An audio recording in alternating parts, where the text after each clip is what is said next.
Okay, so I'm here with the Professor Ronald Hutton. Thank you so much for joining me today, Professor. I understand you're incredibly busy, so I will be conscious of your time today, and I'll try not to keep it there so much. So, just a little introduction, even though you really don't need one. Professor Ronald Hutton is an English historian who specialises in early modern history, British folklore, pre-Christian religion, and contemporary paganism. To name a few, and not in any particular order, you've written books such as The Witch, The Triumph of the Moon, The Druids, Stations of the Sun, Pagan Britain, etc. So you really are a champion for that original British identity. When I was growing up, that really resonated with me because I remember painting my face with my mother's blue makeup, thinking I was a druid running around, absolutely amazed by the monuments such as Stonehenge. So you really did help me with that. And then I actually matured a little bit and got interested in the 17th century. And then absolutely amazed to find out that you've written books on that as well. So I just thought you was the perfect historian for me. So I'm very appreciative that you are here today. So to begin with this, I'm just wondering if it's okay with you. Can we talk about your humble beginnings, as I have read a little bit about you? And although it is magnificent, it's also a little bit tragic, if you don't mind me saying. Yeah, I tend to stress the colourful rather than the humble. I was born in India, and my father was in the tea business there, but he died of typhoid when he hadn't managed to get his business out of debt yet. And so my mother, who'd been born in India and married my father there, born of Russian aristocratic parents whose money had just run out, had to sell the business just to cover the debts, and came back to England, which she hardly knew. So I grew up with her in a rather rough council estate in South Essex, and worked my way out of there through the state educational system to university, and I've been in the university system ever since. So it's a story of survival rather than tragedy. That's fantastic, it really is. So, just to find out a little bit more about yourself, and just to give you an idea of this question, when I was growing up, the original thing that ignited the fire of the passion of history that I have was I actually used to box, do judo, be a wrestler, and when I wasn't training, I was researching the greatest fighters in England, and I felt absolutely blessed to be born an Englishman, as we, in my opinion, have the predominant amount of best fighters. And I looked at people such as William Marshall, the greatest knight who ever lived, Richard the Lionheart, and then that ultimately led me to Oliver Cromwell, who you write absolutely fantastically about, who never lost a battle. So I'm just wondering what ignited that initial historical passion for you, because I know now it's also your job and it's also your living, and I know sometimes that does complicate things. I don't think it complicates things very much. I never realized I could be a historian when I was a teenager. I had no idea how you became one. I didn't think that most people could. And so it was only when I was an undergraduate and doing well at university that people told me I might carry on there. My fire was lit, of course, considerably earlier for history itself. I think people who like history are just people who like stories and would prefer those stories to be true if possible. And that was certainly the case with me. And also, growing up, as I've said, in a rather alien environment with a mother who had grown up in totally different circumstances, I needed history to make sense of where I was. The house was a council house, living in reduced circumstances, but the family possession included items from Imperial Russia and from British India. And so I guess history helped explain me and contextualize me. That's fantastic. And how old was you when you was in India, if you don't mind me asking? Do you remember a lot about that period of your life?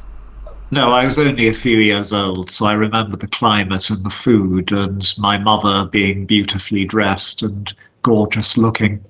That's it, really. But an acclimatization to hot climates and a taste for spicy food is something that stayed with me with life. And then I assume that when you returned to England, you realised it was like winning first prize in God's lottery, as you was born an Englishman. I didn't really feel that way because England in the 1950s was still a rather heavily bombed, rather depressed place, a rather repressed place as well. So I was past the generation that came of age in the 1960s and helped produce the countercultural movement at that time. That's why I still wear my hair relatively long. No, and do you know what? I really appreciate that because I was only born in 1995, so you had done all that strive and struggle, which led to ultimately your great works, and it allowed me to benefit from that. So thank you very much for that. That's very kind of you. I don't regard my works as great, but I do have, being old now, quite a panorama of lived in history to contemplate. No, that's fantastic. And another one on that. So a lot of your books, they are about pagan religions. I believe the first book that I ever picked up when I was very young, and I'm not sure if this was actually one of your first ones, was The Pagan Religions on the Ancient British Isle. And how did you get into that subject, and why did that resonate with you or interest you? It had always interested me. I lived in Malta for a while when I was 11 and 12 because my mother had a boyfriend there who looked after us for a while. And Malta has wonderful prehistoric monuments. And I got to know those exploring the island.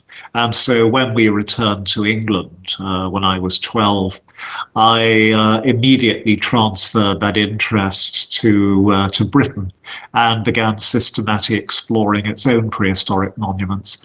And when I was 15, I wrote a book on the prehistoric chambered tombs, the long barrows and dolmens of England and Wales. It wasn't publishable, being the work of a teenager, but it fed into my pagan religions book later on.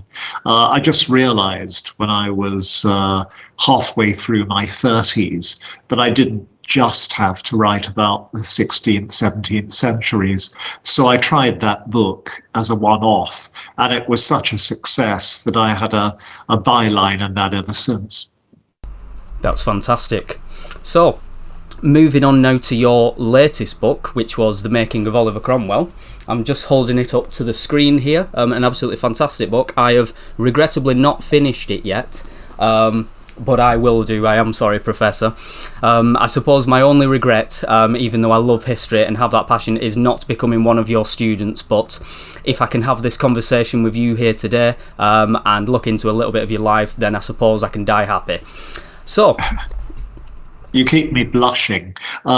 Oliver Cromwell isn't even my latest book. While you were reading it, I wrote and published another, but this one was on the pagan side. It's called Queens of the Wild, and it takes a fresh look at pagan survivals. But I am now writing volume 2 of my Cromwell biography, so I'm right back in there with you. Well, that's absolutely amazing news, keeping me on my toes as per usual. I've not even finished this book and a new one is out, so thank you very much for that. So, obviously, Oliver Cromwell's life is incredibly complex, it's incredibly long. You know, if we was to talk about him in his entirety, I think we'd be here for 10 hours. So, he's born in 1599 to Robert and Elizabeth in Huntingdon. Would you say he was essentially a commoner? No, he's essentially at the bottom end of the gentry, and that hurts. He's got a very rich uncle who's the county boss of Huntingdonshire, and that uncle puts a rather small silver spoon in Oliver's mouth when he's young. In other words, with uncle looking over the county, Oliver's able to punch above his economic weight. He's called Esquire, he gets a seat in Parliament, he gets BJP, gets a seat on the town council. But as soon as Uncle goes bust and moves away, the town of Huntingdon turn on Oliver, and he's booted out, broken, and forced to live as a working tenant farmer in a one-church town, St Ives, downriver to the east. And that experience is the low point of his life. He's called Mr. pointedly, so he's dropped out of the gentry. And really the rest of his story is a sensational rise, not exactly from rags to riches. Being a working tenant farmer is still quite comfortable, but certainly from somebody who'd been knocked out of the gentry class to being the head of state. No, and you can imagine that that's had a serious psychological effect on him, personally with his peers. But I also believe that it might have had a lot of benefits, even though he might have not been realising that at the time. I know originally when you first came on, we was talking about the industrial period in Bolton and, these tough people working in Victorian times in the 1800s, and maybe this had a similar effect on Oliver Cromwell that gave him a work ethic. I think it certainly did, but also in that low period, it seems that to be the time he got born again as a Christian and converted to a passionate, radical Puritan Christianity. He's with God for the rest of his life. And that actually does help remake him. He comes into money accidentally through an uncle, and that puts him back into the gentry.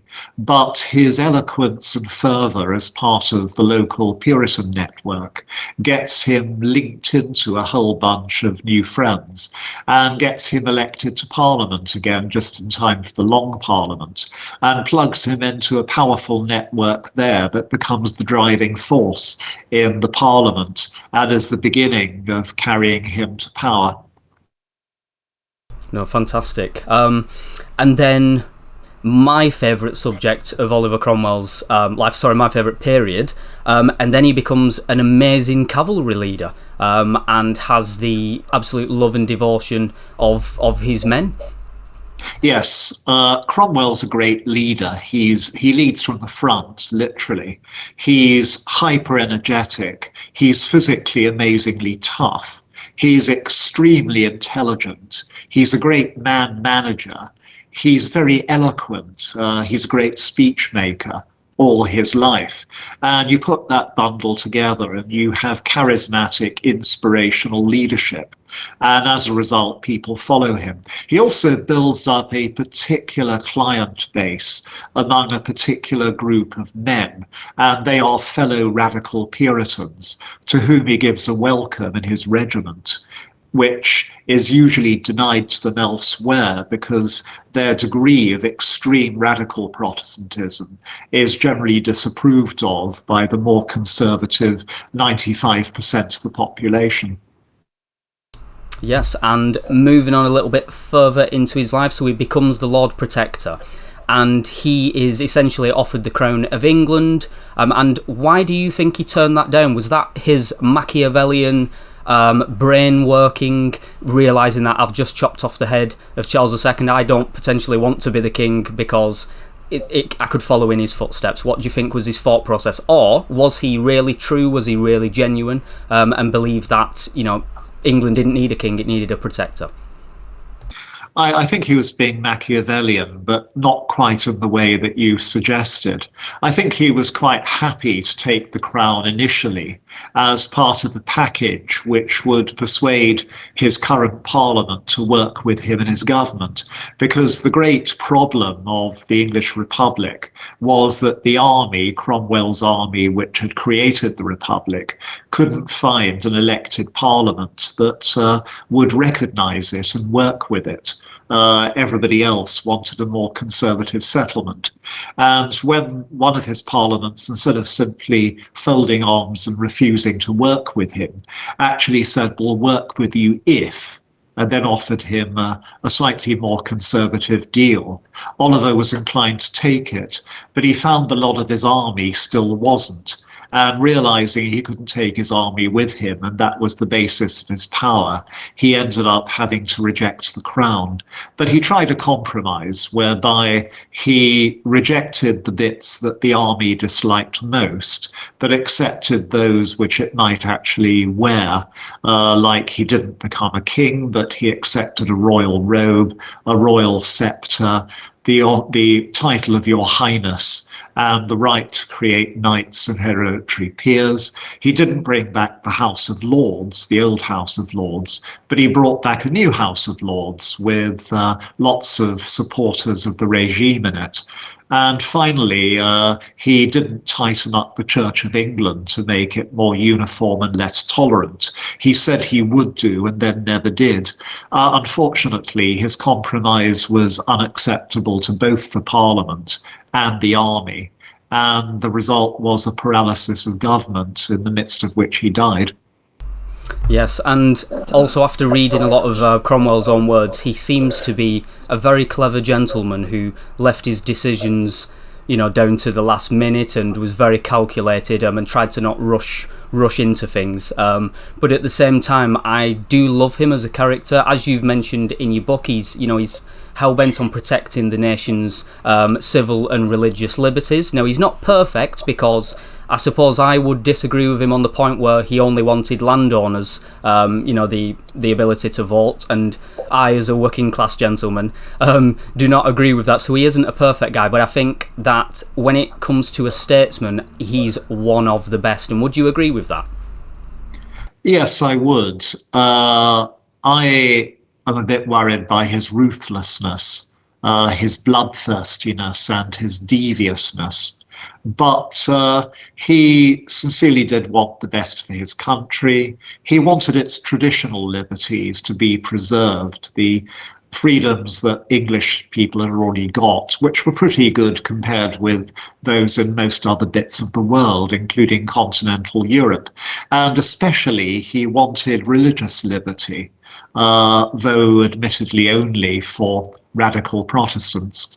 He wanted Baptists, Quakers, Congregationalists, Presbyterians, all to be able to worship with equal freedom, while having a compromised Church of England that could satisfy most of them.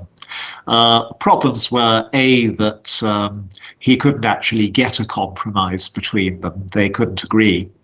And the second thing was that his tolerance didn't extend to Roman Catholics or old-fashioned mainstream Anglicans who wanted the traditional ceremonies and cathedrals and bishops.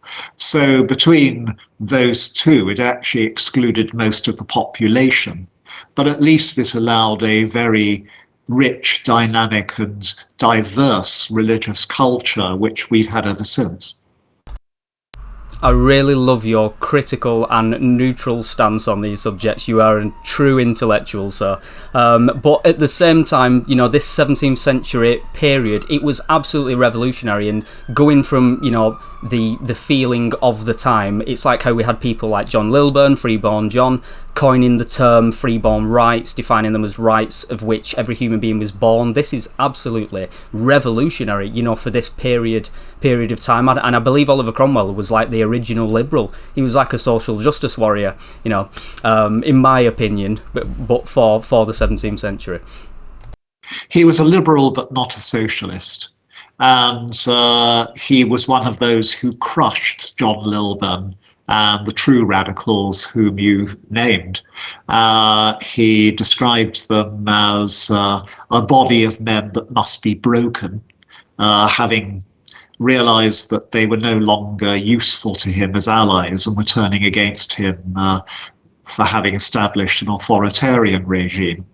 And indeed, under his rule, John Lilburne died a prisoner in a remote fortress, and his followers were broken. Oliver actually buyed into a conservative, a reactionary rhetoric, which lumped together anybody who wanted real social justice or real liberty as a leveller, It's a term of abuse, even though it's the 20th century become one that we value. And he backed the myth that people like Lilburne, people like the diggers who are digging up the common land in Surrey for landless people, and more radical soldiers who wanted soldiers' rights were all part of a conspiracy to destroy property. So in that sense, he's very illiberal. He's kind of in the centre, wants religious liberty for radical Protestants, but not a great deal of social reform. No, and it's a shame, to be honest, and especially for myself when I am reading about him, and I'm being, if I'm going to admit this, I'm being a little bit biased as an Englishman, as I am a proud Englishman, and I'm trying to paint him in the best light as I can. But then when I hear things like that, you understand that this gentleman wasn't perfect, and he was an incredible, Machiavellian character. And I'd just like to pass on as well, I actually had a 2-hour conversation with Tom Riley yesterday on Cromwell's campaign in Ireland. That was incredibly informative, and he's actually asked me to pass on his regards and best wishes, and he loves your book, but that was incredibly interesting as well. Tom is an incredibly nice man. And he's got a gentle golden heart, and I have only warmth towards him. I shall treat him well in my own book, even though I'm a bit more inclined to see a ruthless Cromwell than he is. Yes, and it's an incredibly controversial subject. I have a video on TikTok that's got about 40,000 views. It's an Oliver Cromwell video, and the predominant amount of the comments are Irish gentlemen telling me how terrible I am for painting this gentleman in a good light. So it's incredibly difficult. But Tom, really opened up some doors to the the reality of his campaign in Ireland, and I believe a lot of it was it's bordering on the line of propaganda, but at the same time I hate politics associated with history, and I'm trying to keep that out, but at the same time I also hate these injustices, because if somebody's terrible, then that's perfectly fine, but don't make him more terrible than what he actually was. I think you're doing very well. I mean, Tom and I have the same starting point in that he was brought up in an Ireland in which people were taught in schools that Cromwell massacred the entire population of the Irish town of Drogheda, that's children, women and men. And I was seated in a hotel in Connemara in June 1988 and passed the time drinking my coffee by watching an audio visual of the Irish Tourist Board, which was a very good, in general, tour around the Irish Republic and its provinces. And when it hit Drogheda, it produced the same lie that Cromwell had massacred the entire population down to the last woman and child. And that really is utterly untrue. And Tom went hell-bent to take that myth out for good, and I'm with him. But nonetheless, what happened at Drogheda was unusually bloody. It was an enormous massacre, even by the standards of the British Civil Wars, even though very few children and relatively few women got killed as collateral damage. No, that's correct. And it was incredibly insightful, just because obviously Cromwell had his army marching on the bellies. He was very conscious of this, and he had the trade and the purchase of goods and foods with the common public of Ireland at the time, so he wanted to maintain that. And also there's accounts of 2 of his own soldiers being hung for, I believe it was stealing a couple of chickens, and it just doesn't add up to me that then he would adopt this bloodthirsty indiscriminate killing. Cromwell was a very calculating man, and by treating country people well, he would encourage them to bring their produce to his camps and sell it to his soldiers, giving him a solution to the problem of provisioning them, which otherwise would be tremendous, as not enough food could be shipped in time from England to feed the whole army. But at Drogheda, he lost his temper. He had a terrible temper. And after his men had been flung back from the walls twice, on the third time when they broke in, he gave the order not to spare anybody found with weapons in the town. And that's when the slaughter began. And there was some civilian collateral damage. So it's the same man, just different contexts. Very true, but I'm inclined to believe that when an innocent civilian picks up arms, he no longer is an innocent civilian, but it's an incredibly complex and, contested subject. It is. There's a star witness here, and I think the crucial difference between Tom and myself, which is quite small, is that he doesn't believe this one star witness, and I'm inclined to do so. That is an English soldier called Thomas Wood, who was one of Cromwell's army that stormed Drogheda. And he went home the next year and told his family, including his brother, who then wrote it down, his guilt at the trauma of being in the slaughter of Drogheda. And he was at possibly the worst possible place to be for anybody with human feelings, which was St. Peter's Church, where a lot of the population, soldiers and civilians, had taken shelter. And the enemy soldiers, enemy to Cromwell's men, retreated through the church into the tower and held out there. So Cromwell's soldiers were getting in and trying to kill the soldiers in the tower. And there were civilians in the church as well. And Thomas Wood recorded how some of his comrades picked up children and used them as shields to stop the soldiers in the tower shooting at them or throwing rocks on them. And there were women who'd taken refuge in the crypt, and Thomas Wood and his men burst in there. And one of them, said Thomas, who was richly dressed, begged him on her knees to spare her life. And so, moved by pity, he led her out and tried to get her over the walls. But one of his comrades, seeing this, ran his sword into the woman's guts. And as the woman was dying anyway, Thomas Wood then looted her body of her jewels and her cash and left her to die. And clearly the trauma of that night stayed with him, and he reported it. So this is an eyewitness account. So I don't think it was just civilians in arms who got cut down at Drogheda. I don't think the number of women and children who died was very large, but we do have here what I think is a credible witness account, which I don't disregard. No, and that's incredibly interesting and tragic, and you've opened up my mind a little bit on that subject now, as I am guilty of sometimes being a little bit biased on old Ollie. So it's good to be sat back down in my chair and told to rethink about these things. That's really good. But this is an incredibly dark and depressing rabbit hole sometimes we can go down, so let's cheer the mood up a little bit now, because I am conscious of time. I am terribly sorry, I know you're very busy. So let's, if I can, I'll just ask you a few questions. So, who is your favourite English king?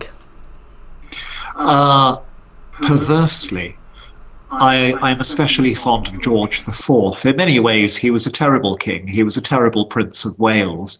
He was obese, he was alcoholic, he was semi-senile in his last years, which included his actual reign.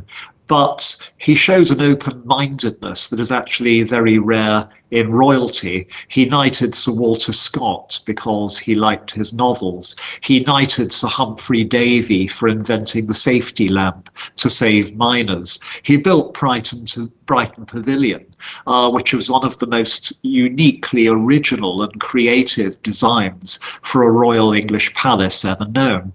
He gave Jane Austen the run of his library in order to encourage her to write more novels. He actually put on the new Scottish national costume of a kilt and a sporran to encourage the Scots in their own cultural diversity. So you put that lot together and I see a remarkably nonconformist, thoughtful, open-minded man who is still deeply flawed. Fascinating, absolutely fascinating. And what is your favourite period in English or British history? I'm afraid it is the English Civil War, possibly because I grew up in quite dysfunctional circumstances as a child and teenager. I tend to like England best when it's most deeply dysfunctional, but I'm not alone. The oldest and biggest reenactment society in Europe is the Sealed Knot, which reenacts the English Civil War. So it's the favourite reenactors period of all. And I'm proud to say that I was first a friend of the Sealed Knot for 10 years and then a member, and I've long been its honorary vice president for life. Fantastic. And finally, I don't know whether this is a controversial question or not, but are you a royalist or a parliamentarian? As a historian, I'm supposed to be neutral. I think that I ask for more attention to and more sympathy for the royalists because I have a royalist ancestor, Sir Richard Hutton, whose story for me typifies that of the constitutional, thoughtful, well-meaning and moderate kind of cavalier. But also the royalists have just been neglected by historians. There's been a heavy bias against them, and I think they have a point of view as well. Well said, sir. So thank you so much. I really appreciate this opportunity. Like I mentioned in the beginning, it's like meeting one of my historical heroes. I grew up with your books. I've seen you on documentaries. Very strange. When my friends and colleagues were idolising footballers, I was idolising you, Professor, as I do want to be like you and as knowledgeable as you. I don't believe that's possible, but if I can become half of what you are, then I will be happy. So again, thank you so much for this opportunity. It's been really insightful. I'm more than humbled by you, Marcus, and just praise you for the excellent work you're doing for our people in general and anybody abroad who tunes into you. Thank you so much.